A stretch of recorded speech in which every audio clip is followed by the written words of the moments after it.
Hi friends. As it is Good Friday, and we're taking some time digitally to pray Stations of the Cross in our prayer and devotional life, I thought it might be nice to pause and take a moment to tell a little bit of the story behind our stations here at Trinity.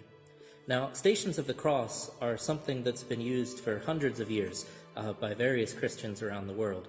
They've become especially popular among Lutheran Christians, among Anglican Christians, and among Roman Catholic Christians. So if you go into any of those churches, you'll not be surprised if you see stations hanging somewhere on the wall.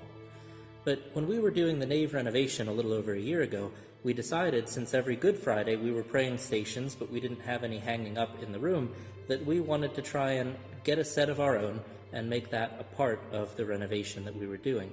And so we set to work looking online and trying to find different places that might have a beautiful set of stations that would suit us and suit the space here at Trinity.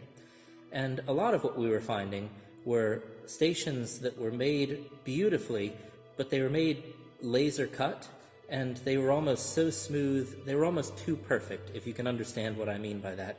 They were just absolutely symmetrical, absolutely pristine. And so we thought, okay, those are nice, but let's see what else is out there.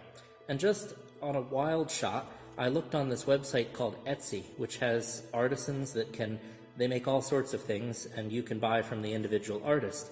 And I found this beautiful set of Stations of the Cross that was made by an artist in Croatia.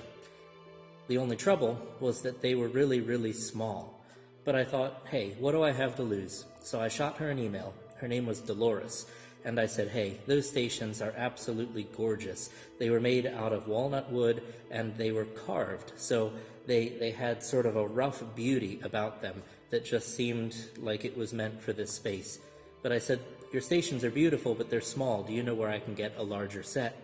And to my surprise, she replied back right away and said, well, what size do you need? I'll make them for you. Tell me the measurements you want. And so we started this dialogue, and we told her what we wanted and what we were looking for, and she said, no problem, I'll make them.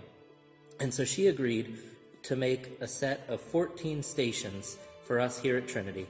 It took her a little over a month to do, and the amazing thing is that she did every single one of them by hand.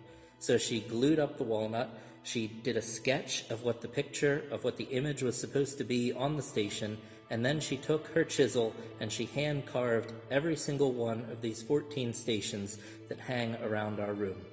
And so I find them an incredible blessing, and the joy of praying stations here together is that with these photos we really get to pause and study the little details of every single one of them. So hopefully, as you pray the stations with us here on Good Friday, you will see the beauty of them and the wonder of them, and perhaps you'll even give thanks for the wonderful gifts that God has given artists and artisans around the world.